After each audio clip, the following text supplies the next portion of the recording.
This is Sg2 Perspectives, a conversation with Sg2 experts and industry thought leaders about the biggest trends in healthcare and what we expect that's going to mean for the future of healthcare delivery.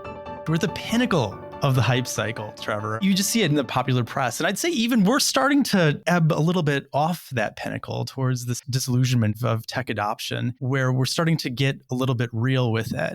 What we're basically looking at is a new form of AI that can ingest an immense amount of unlabeled data and unstructured data. And it can do so in a way that that foundation model is actually quite adaptable to various downstream tasks. Whereas in the past, AI was really built to do one thing really well.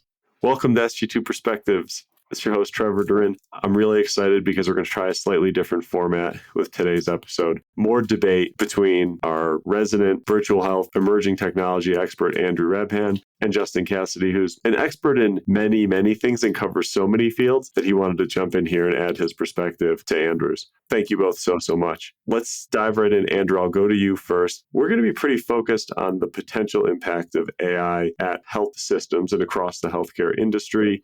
Give us the definition that you use of everything that's encompassed in artificial intelligence.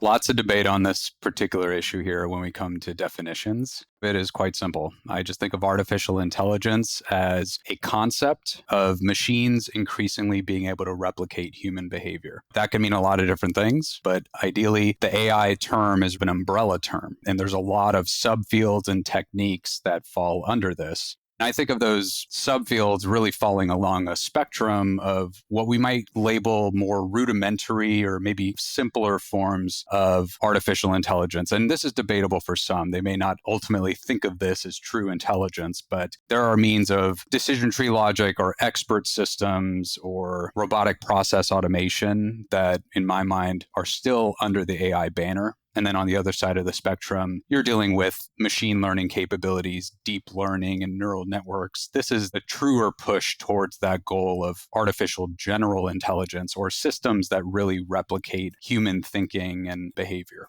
There's a sense of debating where true intelligence actually comes out of these machines. If you're essentially building a logic that is a series of if-then statements, or if you're simply automating a series of processes that don't have to actually evolve over time, then it's quite clear why some people would look at that and say, well, this isn't intelligent at all. It's really just a bunch of ones and zeros acting as we've done in other contexts with computers. On the other end of the spectrum, when we start to think about, especially today, what some of these large language models and other generative AI functions are able to do, to the point where they're almost replicating human behavior, where we can't even decipher in many contexts whether something is being produced by a machine or by a human. That certainly pushes the boundaries of what we thought was capable with AI. Well, and Andrew, I love your definition of AI. It's real simple. It's mimicking human behavior, but sometimes our behavior is not rational or perhaps the best process that could be had. In truth, artificial intelligence is the result of whatever the training sets. It is what it eats. And if the data isn't so good, if it's not acquired in an equitable way, maybe it's measured in a specific facility that might not be measured the same in another. There's some serious potential gaps with that data collection and data set analysis. Even the data that's sort of processed in order for the algorithm to read it, there can be some loss in the translation.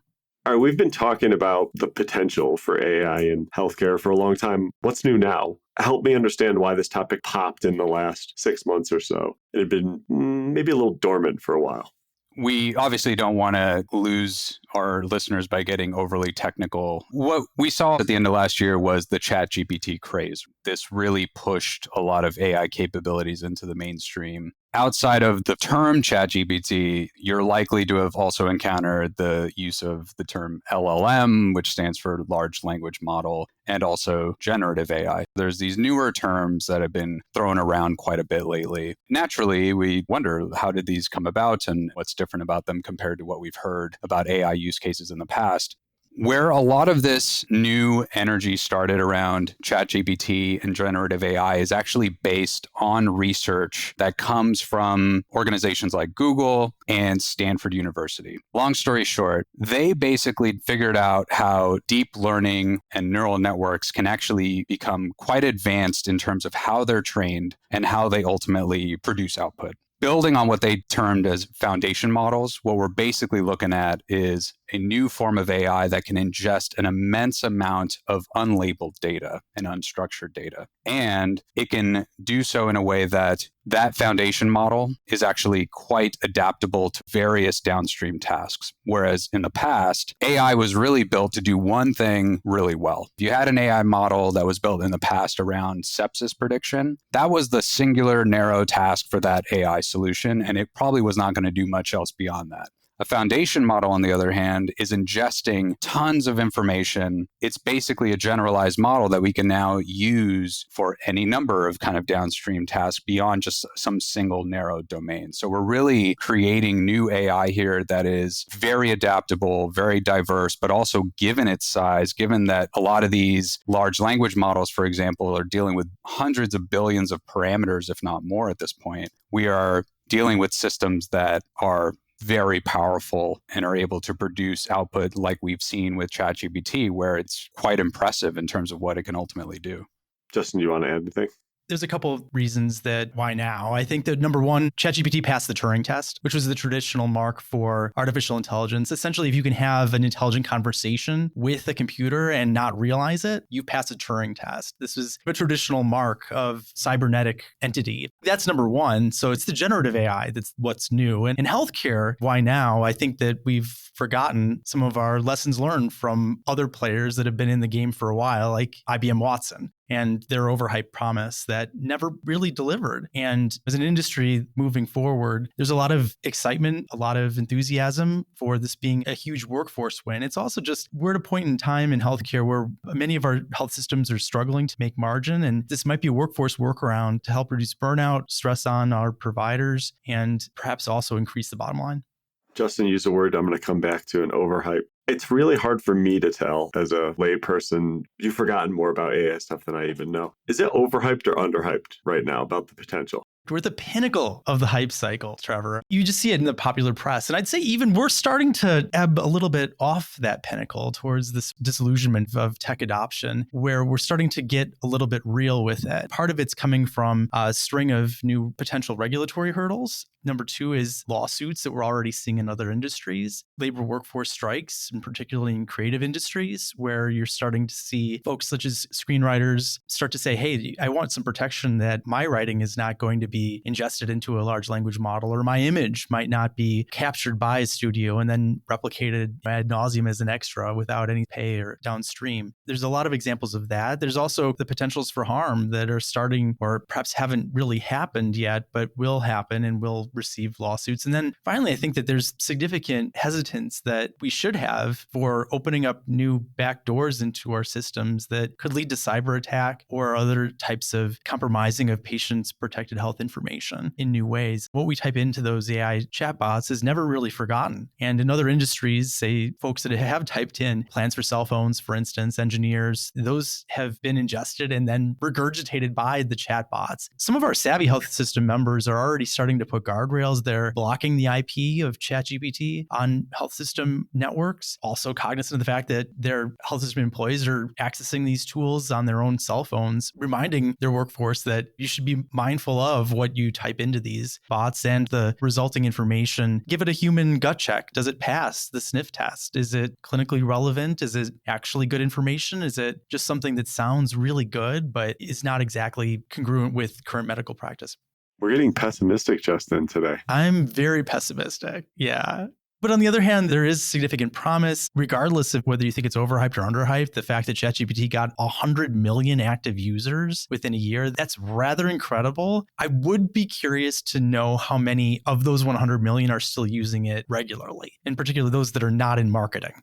On this question of overhyped or underhyped, we can acknowledge first that ChatGPT, by this point, it's been out for quite a while, and it's natural for user adoption to take a hit after a certain number of months. One of the other factors around AI is that it is essentially an underlying technology that if it's essentially adopted to a point, it starts to disappear into the background. If you want to talk about overhyped and underhyped, the fact that an organization like Epic has decided to plant their flag and embed generative AI functions in collaboration with Microsoft, which is tied to OpenAI, the creators of ChatGPT, as well as their ownership of Nuance, and the fact that they're piloting this with some notable health systems, that is a pretty significant shift for a core EHR player that, as far as technology goes, is holding a lot of sway in this market and often keeps a pretty tight grip on their technology capabilities. That indicates there are some real legs under this as far as momentum. I know that AI has been dragged for having a lot of hype that did not meet reality over the last couple of decades. But that being said, in my discussions with the likes of data scientists and developers and people that are working with AI today, when they speak to these emerging foundation models and these new generative AI capabilities, they're all on the same page by saying that they really truly think of this as a quantum leap in AI capabilities. They knew it was coming, and it's coming quicker than what they thought. Andrew, where's the value? Part of the value is going to come from actually getting our hands on this and testing it and using it within controlled, secured environments. Part of the hesitancy and what's kind of holding back the industry in many respects is that saying that people just fear what they don't understand. Frankly, we're still at a stage where we have individuals that are still just trying to decipher what's the difference between robotic process automation, machine learning, deep learning, and these other broad terms. We're still starting at the 101 level. If we're thinking about, well, how do we scale this? How do we deploy this in these different service lines? How do we make money off of this? All of these questions that are the second, third, fourth level up when we're still just trying to define terminology, that shows that we still have a lot of room to grow here and to really test this out. Just thinking about AI, I mean, you're raising some great points in terms of the revenue generating potential, but I look at it more like, is this just a new cost center? And how do we mitigate the costs there? Even if you have a partnership that may not cost you anything, it certainly still costs yourself as a health system and your employees their time. If it doesn't quite materialize or if kinks have to be worked out, that's not insignificant.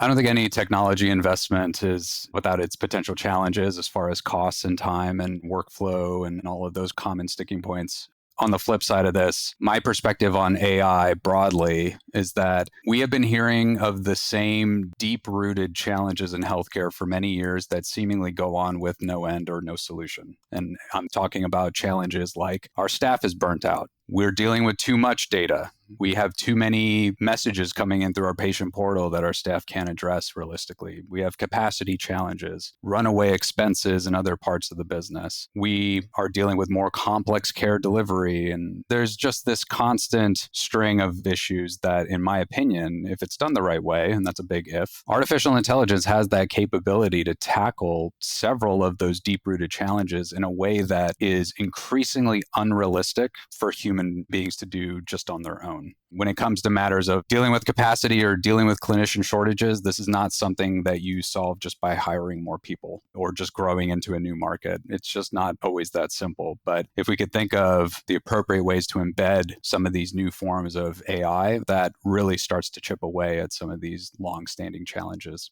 Andrew, I couldn't agree more there. Thinking about pain points for health systems, certainly this isn't a panacea, but if you have some sort of strategic initiative on capacity planning, we've seen significant gains here in capacity command centers. Two great examples are the Duke Institute for Healthcare Informatics, or DHI, and Michigan Medicine's M2C2 facilities. We think about these capacity command control centers, the idea of understanding, monitoring patients in real time and thinking about their rising or lowering acuity, making sure that their care is rendered in a socially competent way, just enough, just in time, but also that the patient is receiving care at the right place at the right time. This is really hard for individual humans to continuously reevaluate all the data that's being generated throughout a patient's care journey. And it is really quite remarkable what those scripts can do and then escalate certain patients to the attention of the capacity command control team, which we're also seeing new roles being created in healthcare, an air traffic control for patient triage. It's really inspirational in many ways. And this is a prediction, too, that our Sg2 experts, Brianna Motley in particular, gave as a part of our executive summit this year, that AI would become a tool that was indispensable in these capacity command centers. And frankly, we're already seeing it.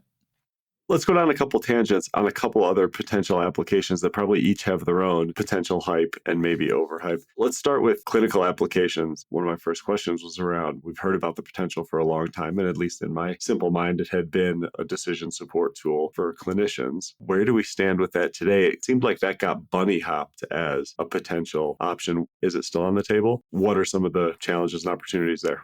When it comes to using AI across any of its various potential applications, naturally, a lot of folks do tend to start out by looking at some of those more administrative, operational, financial applications, just because they are concerned about any potential for patient harm or anything that would essentially overtake a clinician's decision-making when it comes to matters of diagnosis and treatment, which are naturally just higher risk applications for AI. We've seen, especially in the generative AI space, which is still fairly new, a lot of the early test cases are around things like helping with documentation or helping draft patient notes or something that just alleviates some of the more administrative workloads of our staff. We have seen over time that there are institutions that are certainly starting to leverage AI for more of those clinically oriented use cases. I'm thinking of one that's been in play for quite a while that we've seen some measurable results come out of, is using AI as an early warning system for sepsis prediction. You mentioned Duke earlier, Justin. There's Sepsis Watch. This is a particular solution that comes out of Duke Health. They've also got out of Johns Hopkins their TRUES solution. So that stands for their Targeted Real-Time Early Warning System. They actually did this in collaboration with a company called Bayesian Health. We're essentially looking at AI models that are able to identify cases of sepsis with pretty high accuracy. They're reducing time to antibiotics. They're reducing overall hospital mortality rate by double-digit percentages. These are studies that are out there, and they're showing some measurable results here in the clinical domain, and I would expect that to just grow over time. I'd say, what's different here from a sepsis bundle, from essentially a clinical algorithm that's imposed and just the awareness that's built around it?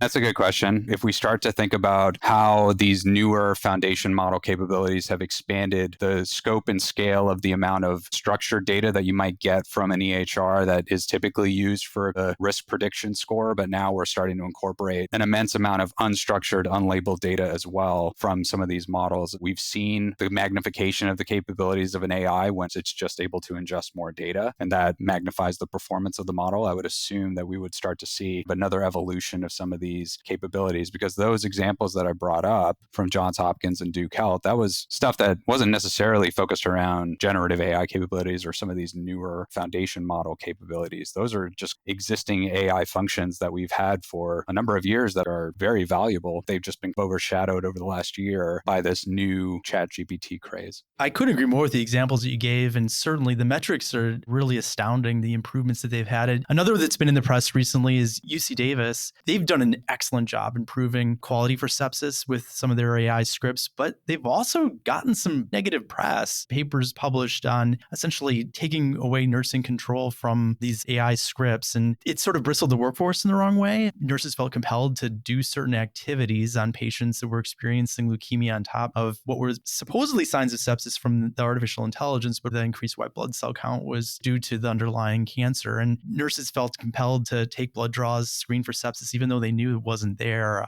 Certainly there are flags that can be thrown to the process, but nurses still felt compelled to respond to the AI prompts. It's interesting to think about how there could be negative consequences depending upon how you implement. When you have articles that are published with press that seems as though we're replacing our clinicians with a machine, it can lead the public to think even less of us as a system. And that's a real challenge from a reputational management perspective. I mean, if you read the comments of these articles, they're not so good from just the lay public.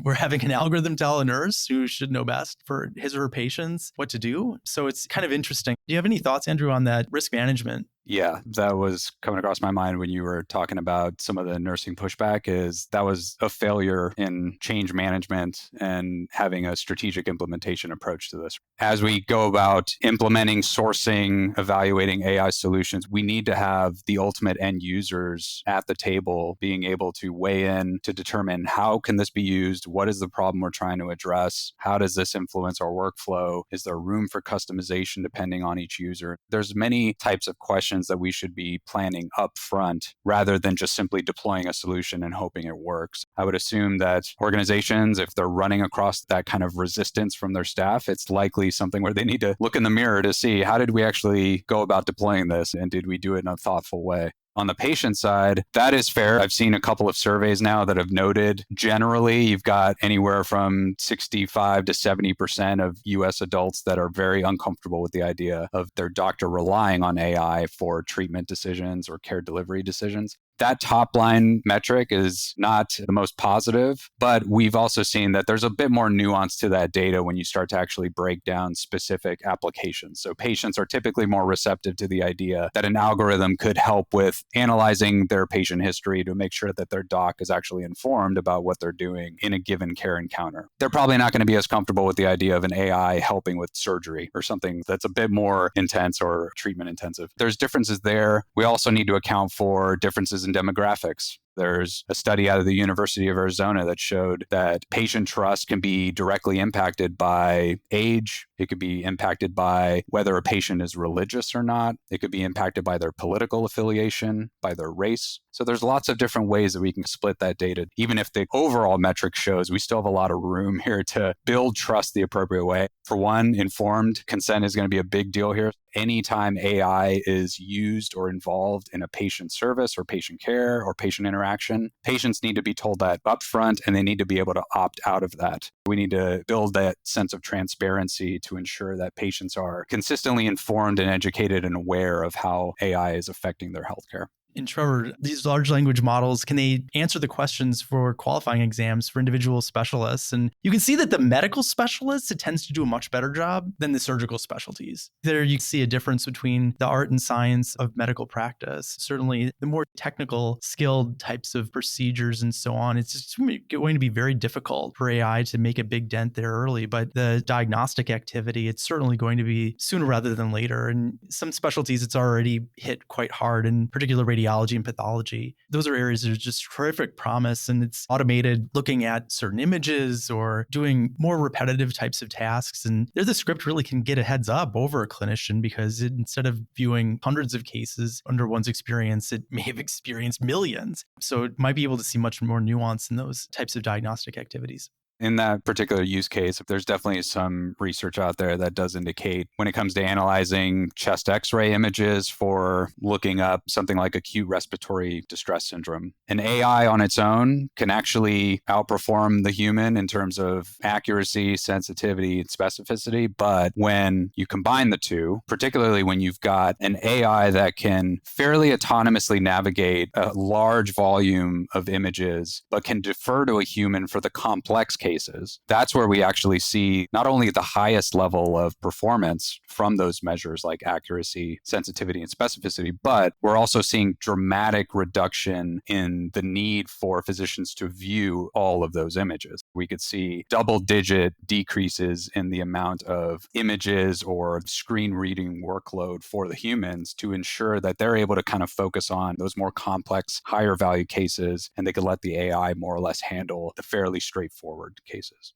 Andrew, I really like the chest x-ray example. There was an article in Science magazine recently sharing that researchers gave x-rays of pulmonary conditions to the chatbot. And this is to what is new now, what's different about artificial intelligence models. Artificial intelligence was diagnosing not the pulmonary condition, but also able to diagnose diabetes based off of lung x-rays. And it ended up having to do with how the x-rays were diffracting through adipose or fatty tissue. And those that experience heavier bodies tend to be more likely to have type 2 diabetes. These unintended consequences that could result, collateral benefit, or perhaps pitfalls that could be resultant of these algorithms. It's interesting to think that there will be a lot of these kind of unforeseen connections.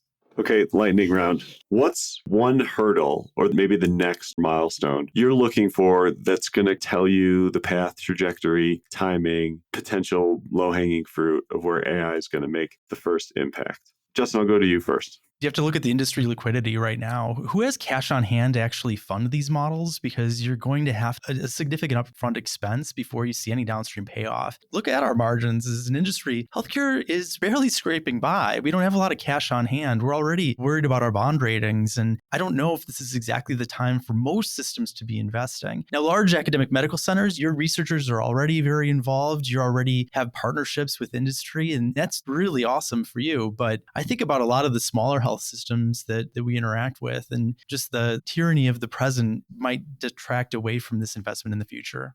What is a big sticking point that we're going to need some clarity on is likely on the regulatory front. If we think about regulating AI, it is a complex, slow-moving space that does not have a lot of clarity at the moment. A lot of stakeholders are actually holding back on diving headfirst into this until they get some of that top-down oversight from some body, whether it's the government or some other kind of institution that could help to put some guideposts around how do we use this, how do we ensure that it's safe and responsible, and then very likely how do we potentially get paid for this. There's going to be a lot of those questions that need to be figured out over time before we start to, I think, see more traction here. Both good ones. Well, I'm glad that you are both on my team so that you can stay closer to this than I will. And I know our members are glad that they have you both to rely on for your insights and perspective here. So thanks so much for sharing it. And as always, I look forward to having you back on Sg2 Perspectives. Thank you. Thanks so much for having us. Thanks for listening. If you like this episode, please subscribe, rate, and review us, and or follow us on Twitter and LinkedIn at Sg2 Healthcare. And if you want to talk more about innovative healthcare strategies, you can always email me at sg2perspectives@sg2.com. Finally, Sg2 is a Vizient company, and there are a bunch of Vizient podcasts that you might like. You can find them at Vizient /podcasts. Have a great day.